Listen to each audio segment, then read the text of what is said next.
Mi talento único. Es nuestra capacidad más importante, la que nos hace más valiosos.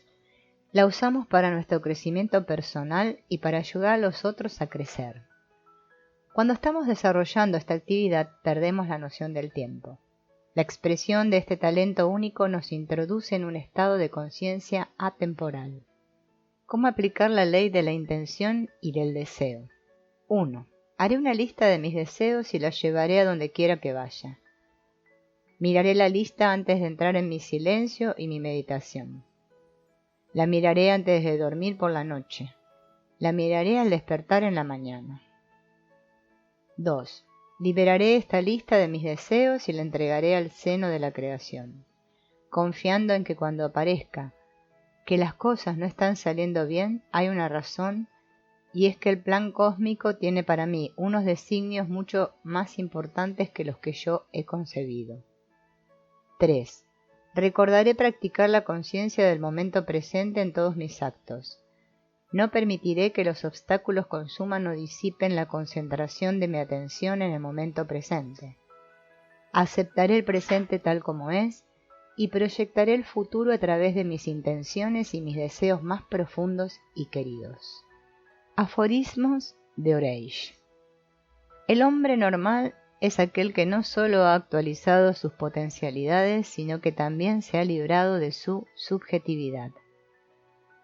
El hombre ordinario está a merced de su organismo, ya sea de su centro instintivo, impresiones recibidas por los sentidos, apetitos, inercia, enfermedad, de sus emociones, asociaciones relacionadas con personas y lugares del pasado y del presente, gustos y disgustos, miedo y ansiedad, de su mente, imaginación, soñar despierto, sugestibilidad. El hombre cree que tiene voluntad. Esta es su ilusión.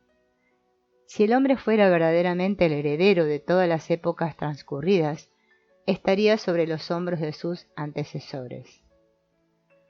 El ser tiene que ver con el centro emocional y depende del saber. Centro intelectual y del hacer, centro motriz. Es el resultado de la lucha entre lo que afirma y lo que niega. Un ser es aquel que siente, y por lo tanto, debe ser calificado por la gama e intensidad de su sentimiento. Cualquier intento de alcanzar un ser superior de otra manera lleva a un estado psicopático. Los seres son diferentes según su potencialidad de conciencia. El patrimonio de todo ser humano es el deseo de tener conciencia de sí, el que debería aparecer más o menos a los 30 años. Entonces, debería surgir un sentimiento del mundo en el que vivimos, el amanecer de la conciencia cósmica. Luego, según sus dotes, condiciones, circunstancias, etc., uno debería convertirse en agente consciente en las funciones del cosmos, que es una estructura total de la que habríamos que tener una relativa comprensión. El centro emocional es la dínamo de nuestra vida entera. Contiene nuestros deseos, que nos mantienen con vida a nosotros y a nuestros cuerpos. Los deseos se dan en planos diferentes. El deseo más alto, una vez sentido, no puede ser desplazado jamás.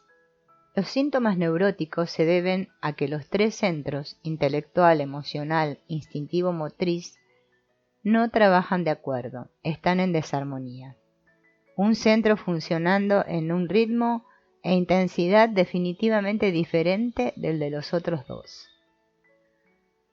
La razón objetiva es lo inmortal. El esfuerzo que hago para llegar a ser objetivo transforma sustancias que así se vuelven permanentes, inmortales. Adquiere un yo permanente, independiente de las vicisitudes de la vida y atento a un propósito consciente que permanece a través de alzas y bajas, de rachas de buena y mala suerte. Ponderar es responder a preguntas desde la esencia y responderlas prácticamente. 1/3 de nuestro tiempo debería ser usado en ponderar. Ponderar es asimilación intelectual, pero implica el uso tanto de la mente como de la emoción. El mundo de las ideas está poblado como lo está el mundo de la naturaleza. La capacidad de tratar ideas en forma concreta, de distinguir entre ellas, sería el pensamiento objetivo. Ninguna aseveración puede ser comprendida sin el esfuerzo de una asimilación consciente. Esto conlleva realización. La imaginación controlada se convierte en trabajo mental. Razonar es la movilización del centro intelectual, que se compone de órganos definidos: concentración, ponderación, meditación, contemplación. La progresión lógica es la movilización ordinaria del centro intelectual como un todo. En el cuerpo físico, vida es sensación; en el cuerpo astral, emoción; en el cuerpo mental, pensamiento. La razón del hombre ordinario es la razón del conocimiento. La razón del hombre normal es la razón de la comprensión. El conocimiento es temporal, puede cambiar. La comprensión es permanente, inalterable. Si podemos decir yo tengo un cuerpo, con la misma simplicidad con que decimos yo tengo un auto, podremos comenzar a darnos cuenta de que este cuerpo es una máquina transformadora que yo puedo tener. Yo tengo una máquina para usar no significa que yo soy una máquina. Yo tengo un cuerpo, un organismo mecánico, cuya función es la de transformar sustancias y energías. La conciencia es un fenómeno eléctrico que surge de un estado de ser que podemos sentir. Salvo que podamos recordarnos, somos completamente mecánicos. La autoobservación solo es posible a través del recuerdo de uno mismo. Estos son los primeros pasos en la conciencia de sí. Fe, esperanza y caridad conscientes son brotes de la esencia. Fe es confianza, no mera creencia. Esperanza es esfuerzo, no deseo. Esfuerzo de que sea así, no simple deseo de que pueda ser así. La creencia es un lujo, solo aquellos que tienen conocimiento real tienen derecho a creer. De otro modo, la creencia es solo una opinión plausible. El trabajo consciente voluntario es aquello que se hace contra la inercia y lo mecánico del organismo, no por lucro o provecho personal, ejercicio, salud, deporte, placer o ciencia, no por resentimiento o por gusto o disgusto. Con el trabajo consciente la individualidad toma el lugar de la personalidad. La individualidad crece de la esencia. Podrás aprender a saber cuándo estás haciendo un esfuerzo conscientemente por la experiencia de los esfuerzos físicos, sobreponiéndote a la inercia interior como si estuvieras empujando contra un yugo. El tiempo es lo más importante después de la conciencia. El flujo del tiempo a través de nosotros nos da la oportunidad de extraer lo que podamos. El tiempo es una corriente triple que fluye a través de nuestros tres centros: intelectual, emocional, instintivo, motriz. Pescamos en la incesante corriente del tiempo, lo que capturamos es nuestro, pero el resto desaparece. El tiempo no espera que capturemos todo lo que hay en la corriente, pero si obtenemos lo suficiente podremos llegar a formar los cuerpos superiores y así permanecer. El tiempo es la suma de nuestras experiencias potenciales, la totalidad de nuestras experiencias posibles. Vivimos nuestras experiencias en forma sucesiva. Esta es la primera dimensión del tiempo. Ser capaces de vivir experiencias simultáneamente es añadir otra dimensión, la segunda, al tiempo. Tener conciencia de esta simultaneidad es lo que llamamos tiempo sólido o tercera dimensión del tiempo. El conocimiento ordinario es un darnos cuenta de hechos exteriores. La creencia ordinaria es convicción fundada en bases inadecuadas. La conciencia objetiva es aquella cuyo fin consciente es la investigación del significado y del propósito de la existencia.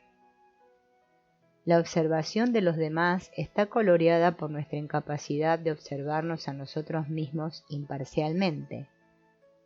Nunca podremos ser imparciales en nada hasta que podamos ser imparciales respecto de nuestro propio organismo. Debemos interesarnos primero en nosotros mismos como juzgadores. El objeto de estudio correcto de cada individuo es él mismo. Solo quien haya intentado juzgarse a sí mismo puede tener una idea de cómo juzgar a otro. Juzga a los demás a través de ti mismo y rara vez te equivocarás. No hay tal cosa como una obra de arte inmortal. Hay un solo arte, el más grande de todos, el arte de hacer de uno mismo un ser humano completo. La esencia es un residuo químico del Sol y de los planetas del sistema solar que entra en los seres de la Tierra en el momento de la concepción. En el hombre esto afecta a la región del plexo solar. Es diferente de cualquiera de las sustancias químicas que se encuentran en este planeta y liga al hombre al cosmos. Así como las sustancias químicas del cuerpo físico regresan a la Tierra después de la muerte, también las sustancias químicas de la esencia regresan a sus fuentes. La voluntad es sólo aquello que es autoiniciado, no obligado, no deseado por el organismo. Es un esfuerzo para lograr un querer del yo, no un querer del ello. La realización es la actualización final de las potencialidades, el ser lo que debemos ser. El sentido común sazonado y experimentado es sabiduría, y la sabiduría en su madurez es belleza. El sentido del humor es una forma de intuición. La intuición con certeza es buen juicio. El egoísmo es medir a los otros por nuestros gustos y disgustos, no por sus necesidades o cualidades, sino por nuestras preferencias. La vanidad es aquello por lo que estamos dispuestos a sacrificar cualquier cosa con tal de no herirla. El sentimentalismo es una ligera emoción exagerada por un pensar confuso, actuar noblemente y lamentarlo todo el día. La persona feliz es la que se esfuerza por actualizar sus potencialidades. Hay poca diferencia entre las experiencias de diferentes personas. La diferencia consiste en lo que hacen con ellas. En lo que comemos lo importante no es tanto la calidad y la cantidad cuanto la digestión. Las experiencias son otra clase de alimento. Desde este punto de vista no importa tanto lo que sucede, cuanto la manera en que tomamos las experiencias. La vida debe ser una superación voluntaria de dificultades, tanto las que nos ocurren como las que creamos voluntariamente para ejercitarnos. De otra manera, es solo un juego de azar. El reconocimiento de la propia ignorancia es el comienzo de la sabiduría. El yo observador. Primera parte. Misticismo y psicoterapia. Después de muchos años de investigar la tradición mística, he logrado comprenderla desde el punto de vista de la psicología moderna, especialmente de la teoría psicodinámica y de la psicología del desarrollo. Considero que la meta del misticismo cubre la realidad humana con una perspectiva pragmática y trascendente, que puede influir de una manera invaluable en la evolución de la cultura occidental y acrecentar considerablemente la efectividad de la psicoterapia al ampliar sus límites. La psicoterapia existe desde hace milenios. Las primeras pruebas datan de hace 15.000 años. Sacerdotes, brujos y chamanes, con procedimientos arcaicos, trataban de aliviar el dolor humano. Con la llegada del siglo XVIII y XIX, la medicina racionalista sustituyó al clero en los tratamientos.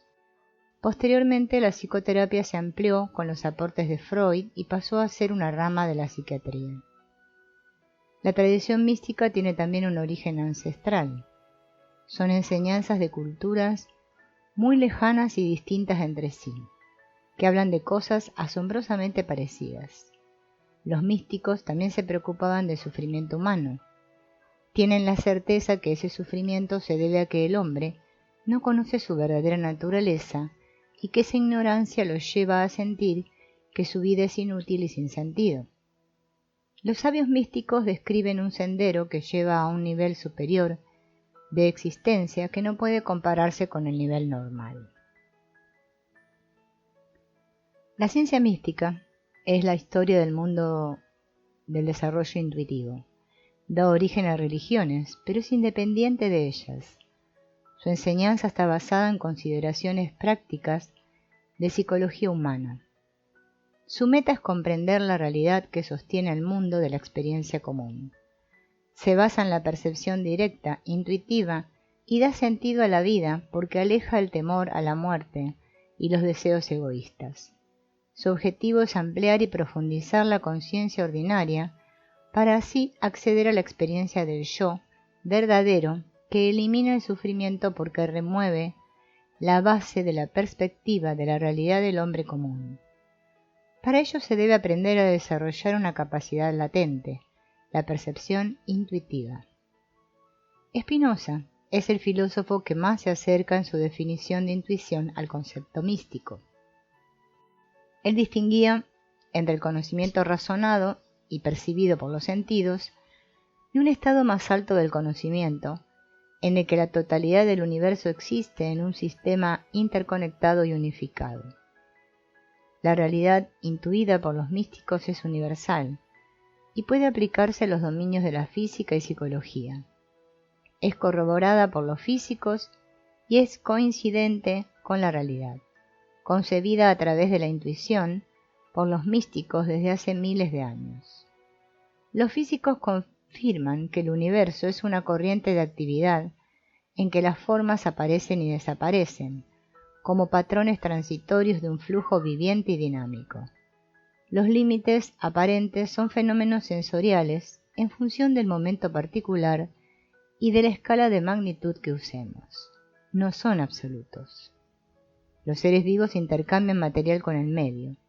Se ha comprobado con radioisótopos que cada año nuestro cuerpo está constituido por distintos átomos. Las sustancias de nuestro cuerpo y del universo son actividad, cambio y proceso. La realidad fundamental se caracteriza por ser un continuo, un campo o trama unitivo de energía y conciencia, que se encuentra más allá del espacio, el tiempo y todas las formas, y que sin embargo está presente en ellas. La tradición mística y las religiones están relacionados con lo sagrado, y aunque el trabajo de los místicos estuvo en un contexto religioso, permaneció diferente de las diarias prácticas religiosas. Ellos seguían una enseñanza que explicaba que las formas y conceptos ordinarios debían ser trascendidos y adoptaban las prácticas que en secreto les impartían sus maestros. Antes del nacimiento de Mahoma, existió un grupo de místicos a los que se les llamó los cercanos, gente de la verdad, los amigos o los maestros. En el siglo XIX se llamó sufismo a su doctrina. Ellos decían que todas las formas religiosas son derivados culturales de la misma percepción intuitiva básica. Opinaron que el ser humano está dormido porque su conciencia solo tiene respuestas automáticas al servicio del utilitarismo y el miedo. Para tener una evolución consciente, el hombre debe liberarse de los pensamientos que giran en torno a su yo egocéntrico y de las suposiciones condicionadas. En su enseñanza le dieron gran importancia a las parábolas. Estas existían desde mucho tiempo antes en todas las tradiciones místicas, pero ellos les dieron una especial relevancia. La función de las parábolas es revelar patrones socialmente sancionados y los motivos de los comportamientos de los cuales el estudiante no está consciente. Consideran que las parábolas representan un potente medio que prepara la mente para desarrollar la percepción intuitiva. Enseñan a aprender a aprender. La enseñanza debe adaptarse a las distintas culturas y personas. Así el discípulo, equipado y motivado adecuadamente, puede volverse capaz de percibir la realidad que subyace al mundo de las apariencias y que no es accesible a la razón ni a los sentidos. En la literatura de psicología y psiquiatría occidentales no se considera la diferencia entre religión y misticismo. Esto es muy lamentable dado que el acento místico, puesto en el desarrollo personal, lo hace compatible con la psicoterapia moderna. El misticismo ha encontrado respuesta y solución a aspectos trascendentales de la vida humana en los que la psicoterapia se encuentra atrapada. Las religiones formales consideran que lo sagrado está representado por una deidad a la que buscan complacer y de la que imploran protección. Los místicos expresan que la realización fundamental es la del yo verdadero. Para la psicoterapia, los fenómenos clínicos están basados en un materialismo científico, arbitrario y sin propósito. La ciencia, con su visión mecánica e indiferente del universo, no da un propósito a la vida. Las metas de seguridad material, poder, dinero, sexo e incluso las más altruistas se diluyen. El uso de drogas en gran cantidad puede ser una manera de aminorar la desesperanza por una falta de sentido en la vida. Algunas personas perciben sutilmente que la vida puede ser más significativa. Otras, en cambio, por diversas razones, distorsionan aún más la realidad, con consecuencias no solo individuales, sino que también sociales y políticas. El empirismo positivista de nuestra cultura nos dificulta comprender la magnitud y naturaleza del problema. Según el misticismo, somos incapaces de percibir lo subyacente al mundo fenoménico porque no tenemos desarrollada una facultad especial que nos daría una conciencia intuitiva superior. La conciencia ordinaria no capta la razón de ser y el propósito de la vida. El proceso por el cual la tradición mística enseña a desarrollar esa capacidad intuitiva se llama evolución consciente. A través de las prácticas que enseña el misticismo, la psicología occidental podría eliminar el sufrimiento y dar razón a la existencia. Para esto debería enseñar a desarrollar una apropiada calidad de percepción que no depende del intelecto ni de los sentidos.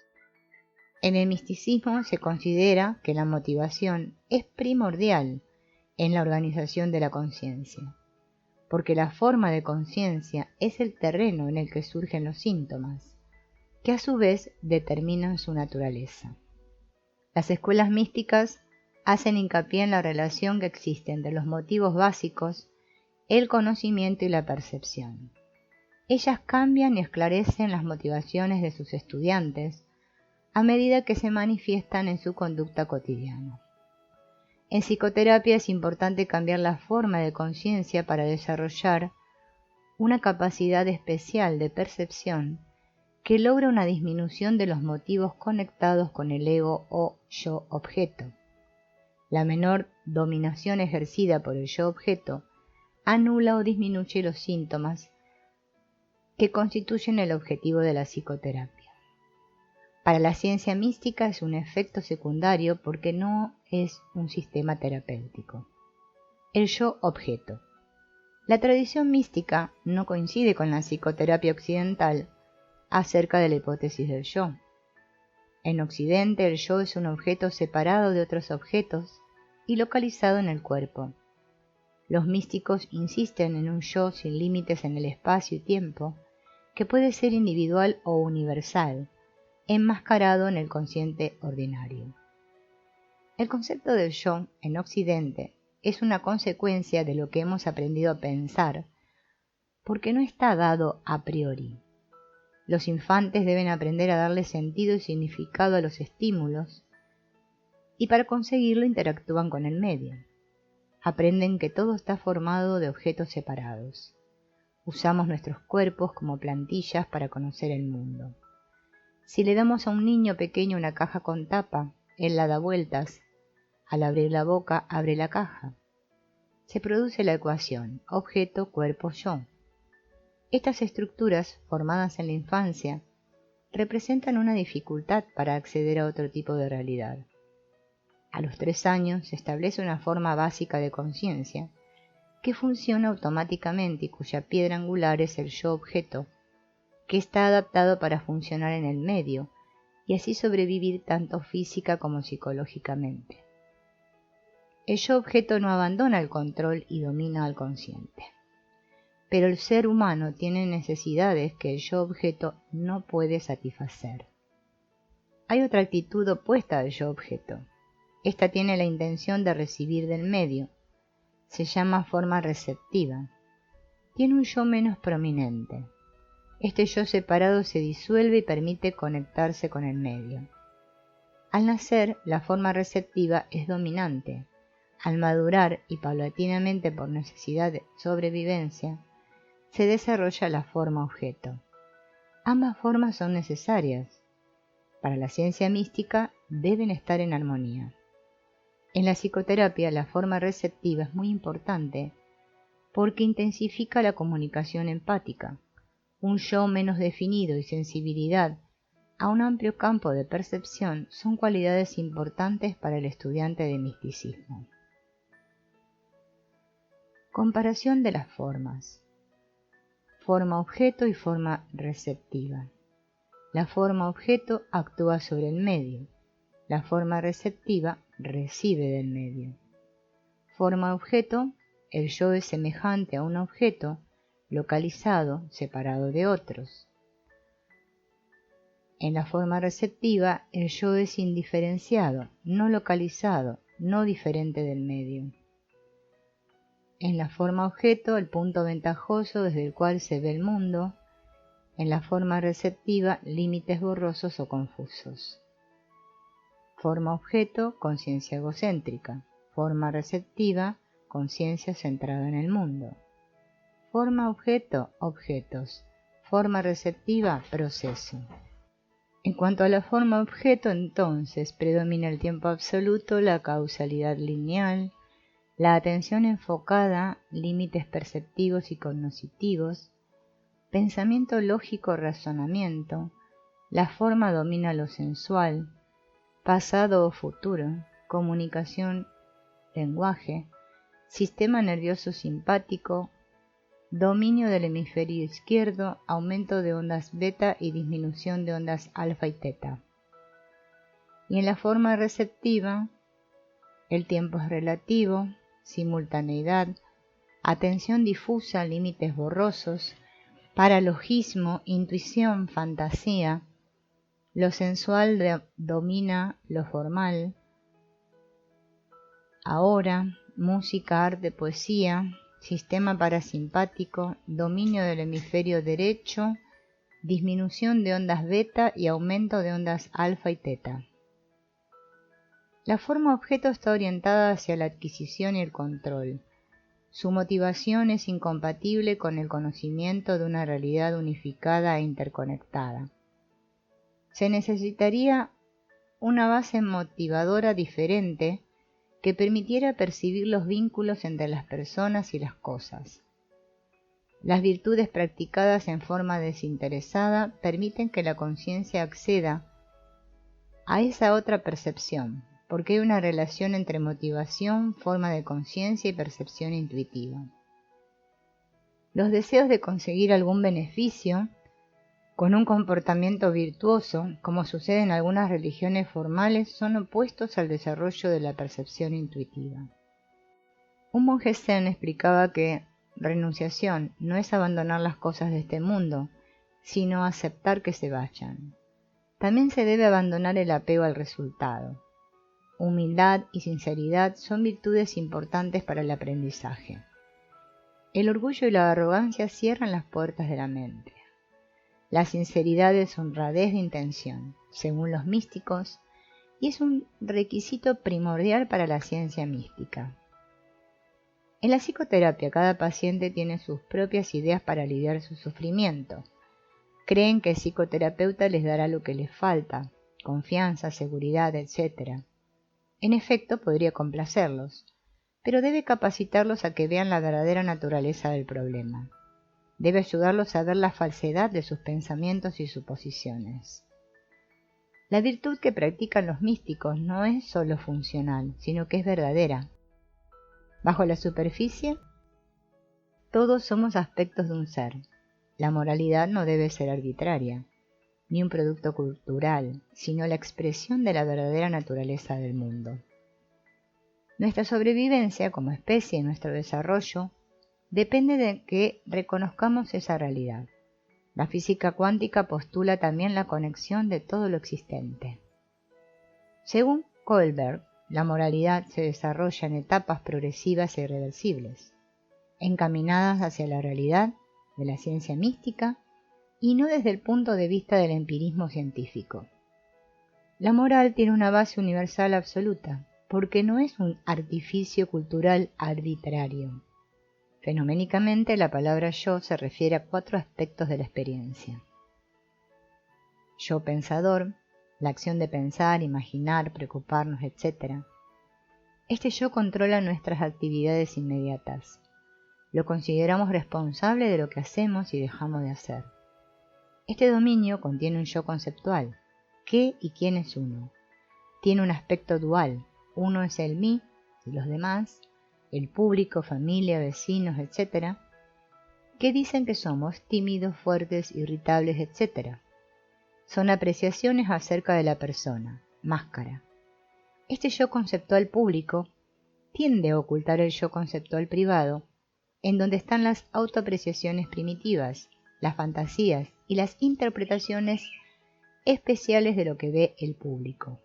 Estos 2 criterios se sobreponen pero no coinciden. Se tiende a ocultar las discrepancias entre ellos mediante guiones o fantasías, conscientes o inconscientes, que modelan nuestras vidas. Los terapeutas tratan de disminuir el desacuerdo y buscan aclarar los conflictos, suposiciones y falta de percepción para así disminuir la ansiedad que nace de ocultar el yo personal o privado. El psicoanálisis, análisis transaccional, terapia Gestalt, psicología analítica de Jung y las terapias cognitivas tienen su labor en este dominio. Yo emotivo. Está representado por los sentimientos en general, incluido el deseo, aunque este no es una emoción en sí mismo. Este yo es más vívido, más personal. Nuestros sentimientos nunca nos parecen extraños. Las terapias de abreación, toma de conciencia que lleva a la acción, se emplean en este dominio. Yo funcional. El cuerpo es el órgano principal del yo funcional. Estamos identificados con él por medio de sensaciones y ubicación en el espacio. Uno se da cuenta que con la actuación se puede afectar concretamente el mundo que nos rodea. Hay escuelas de pensamiento que se centran en la eficiencia y sabiduría con que puede funcionar el cuerpo, superando al pensamiento consciente controlado. Otras, como la psicosíntesis, utilizan las técnicas de visualización para ampliar la experiencia del yo funcional. Yo observador. El conocimiento intelectual de que la vida tiene un significado más trascendente no basta. Se debe vivir la experiencia. La ciencia mística se preocupa por este aspecto y para ello utiliza varias técnicas que tienen como finalidad acrecentar al yo observador. El yo observador produce un cambio en la motivación de la conciencia, porque al conocer la motivación propia, existe la posibilidad de cambio, el cual permite el desarrollo de la percepción intuitiva. El yo objeto pierde primacía, la persona adquiere flexibilidad, eficacia y autonomía. Uno de los métodos que usa la tradición mística para acrecentar el yo observador son las parábolas que lo intensifican y que paulatinamente preparan el camino para desarrollar la percepción. Según los sufíes, dan un nutrimento para nuestro desarrollo, porque al retratar un patrón específico de pensamiento o comportamiento, la persona puede reconocerlo en una situación semejante, si previamente lo incluyó en su subconsciente. La psicoterapia occidental moderna no considera el yo observador como centro de toda experiencia, lo considera en la periferia. Esta situación se debe a que se funda en la estructura teórica de la psicología y del psicoanálisis, que es imperfecta porque carece de ese centro. Esto les produce confusión e impide el adelanto en la materia. La ciencia mística puede hacer una contribución al mostrar este aspecto con todas las implicancias trascendentes que él contiene.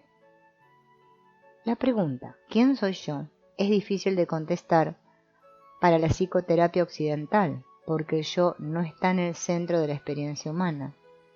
La médula del sentido de la existencia personal, el yo, está localizado en la conciencia misma, no en su contenido. Existe en la psicopatología, entre el yo como objeto y el yo de subjetividad pura, una confusión que involucra la vida diaria. Pero esto no es reconocido en la psicología occidental. El yo pensador, emotivo, funcional, son expresiones del yo objeto, apoyan al yo objeto y a la conciencia organizada para servirlo. El contenido de la conciencia son imágenes, impulsos, pensamientos, sensaciones. Somos testigos. Nos damos cuenta de que existen. El cuerpo, la autoimagen y el autoconcepto son ideaciones que observamos. Las teorías psicológicas occidentales hablan y piensan en términos de objetos. Los elementos de la vida mental son manipulables, al igual que los componentes del mundo físico. El yo observador no es un objeto como todo lo demás. Al suspender todo el contenido mediante técnicas especiales, la conciencia está allí. Al yo observador lo tenemos que experimentar directamente. No podemos observarlo, no tiene dimensiones, cualidades ni límites. Ramana Maharshi, mediante su disciplina, ¿Quién soy yo?, demostró que el yo observador no es un objeto, no es el cuerpo, ni el sentimiento ni la acción. Está apartado del contenido de la conciencia, porque constituye el terreno mismo de nuestra experiencia. No puede afectarlo el mundo. La pregunta ¿quién soy yo?, tiene respuesta fuera del ámbito de nuestra habitual forma de pensar. En Occidente se considera que el observador y lo observado son fenoménicamente iguales. En el misticismo, en cambio, son diferentes. Distinguen claramente entre el alma testigo y todos los fenómenos de la naturaleza. La literatura psiquiátrica y psicológica considera al yo observador como el ego observador, pero no ha investigado su especial naturaleza y su importancia en la comprensión del yo. La metafísica, la psicología yoga y la budista hacen la diferencia entre el observador y el contenido. Usan técnicas de meditación para potenciar al yo observador, porque para contestar esa pregunta se debe desarrollar una especial forma de percepción. Hay otras meditaciones, como la vipassana, meditación de los budistas Theravada, como el zazen, meditación de los budistas zen, que ponen el aspecto y el acento en la observación continua de los contenidos de la mente. Estos contenidos no deben controlarse ni juzgarse. La observación del contenido de la mente es afortunadamente una técnica usada por casi todas las psicoterapias modernas. La función del yo observador es conciencia. La conciencia no es el yo, ni la evaluación ni la crítica. El yo observador no es el contenido de la mente, trasciende todo el contenido. Tampoco es un objeto porque trasciende el mundo sensible. Como está fuera de los sentidos y del intelecto, debemos considerarlo un conocimiento diferente. Es un conocimiento directo o intuitivo. En Occidente se trata de explicar la función observadora de forma equivocada, porque está basada en la conciencia objeto. La ubicación periférica del yo observador se debe probablemente a su naturaleza única, que aún no resuena en el paradigma materialista occidental. En la ciencia mística, con procedimientos propios de su enseñanza, se persigue que los móviles del yo objeto y su correspondiente forma de conciencia puedan aquietarse y dejar de dominar a la percepción. Esto permite que la persona capte las corrientes más sutiles que reflejan y permean la realidad. Así puede experimentar su continuidad e identidad con esa realidad mayor a la que llaman Tao, para Brahman, verdad, Dios, absoluto. La relación entre el yo observador y la conciencia es recíproca. Al aumentar la potencia del yo observador, se reduce la intensidad de los pensamientos obsesivos, de los afectos y de los patrones automáticos de respuesta. Así se tiene la oportunidad de modificarlos y controlarlos para tener un mayor dominio sobre ellos. Además, al observar las defensas y los aspectos relacionados con el yo objeto, resulta una mayor libertad de acción, una mayor autonomía y se amplía el campo de la comprensión. Hay otros procesos mentales que son supuestos de nuestra cultura relacionados con el altruismo, el autosacrificio, etc., compartidos por los psicoterapeutas occidentales. La ciencia mística conoce la sinceridad de intención, que sanciona socialmente la codicia, el utilitarismo, que tienen muchas veces en su trasfondo esos supuestos. La tradición mística puede ampliar la comprensión y perspectiva de los psicoterapeutas occidentales. La pregunta es, ¿qué otro móvil podría haber que no se reduzca al propio interés? La respuesta es servir a los requerimientos de la tarea inmediata. Hacer lo que se necesita en vez de lo que uno prefiera es una elección que abarca todas las situaciones.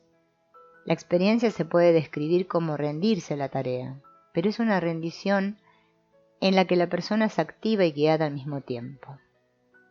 El budismo zen se enfoca en el ahora y abandona el interés propio, en aras a responder a la necesidad inmediata. La forma de conciencia se modifica con el cambio de comportamiento orientado a la tarea. Con el cambio de conciencia se nos aparecen diferentes dimensiones, mientras otras se desvanecen. Es más accesible a la percepción de la realidad fundamental, porque el servicio es funcional y no moral. Dedicarse a la tarea requiere una combinación del yo objeto y la forma receptiva de la conciencia en equilibrio con el yo observador. El yo observador impide el dominio de cualquiera de los dos y se produce un óptimo desprendimiento que reduce la ansiedad que genera el yo objeto. Posiblemente los psicoterapeutas no puedan llevar la evolución de sus pacientes a término, pero sus respuestas pueden ser más adecuadas con esta perspectiva de la ciencia mística que crea un conocimiento más amplio del yo y del mundo. El terapeuta debe desarrollar su propio yo observador para transmitirlo a sus pacientes. Los maestros místicos, a su vez, pueden transmitirlo debido a lo que han llegado a ser.